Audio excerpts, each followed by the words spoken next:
Surat crime બ્રાન્ચની મોટી સફળતા. મધ્યપ્રદેશના ચકચારી મર્ડર કેસનો શૂટર પાંડેસરાથી ઝડપાયો. સુરત ક્રાઇમ બ્રાન્ચે પાંડેસરા વડોદગામ એસએમસી આવાસ પાસેથી ગેંગવરના મુખ્ય આરોપીને દબોચ્યો.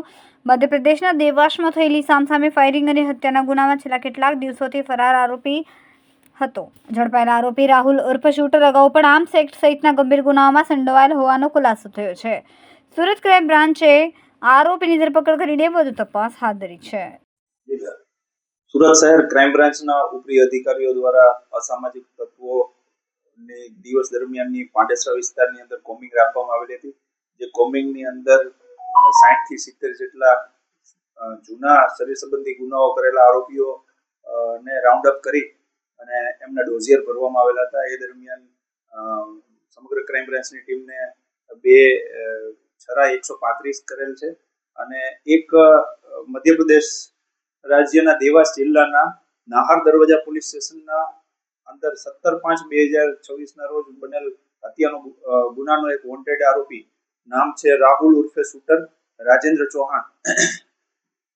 તે આરોપી મળી આવેલ છે અને એ આરોપીને પકડી અને મધ્યપ્રદેશ પોલીસને સોંપવામાં આવેલ છે.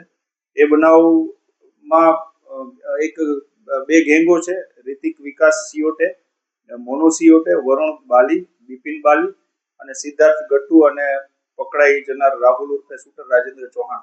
એની સામે શુભમ ઉર્ફે લડુનાથ કરીને વ્યક્તિ હતો, જેનું સામસામા ફાયરિંગની અંદર શુભમનું મૃત્યુ થયેલ અને નાહર દરવાજા પોલીસ સ્ટેશનની અંદર એક હત્યાનો ગુનો રજીસ્ટર થયેલો હતો 17 મે 2026 ના રોજ, જેને આરોપીને પકડી અને મધ્યપ્રદેશ પોલીસને સુપરત કરવામાં આવે છે.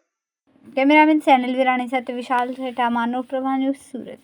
અમારા વિડીયોની નવી અપડેટ મેળવવા માટે સબસ્ક્રાઇબ કરો માનવ પ્રભા ન્યૂઝ ચેનલને. બેલ આઇકન ક્લિક કરો લેટેસ્ટ વિડીયો સૌથી પહેલા મેળવવા માટે.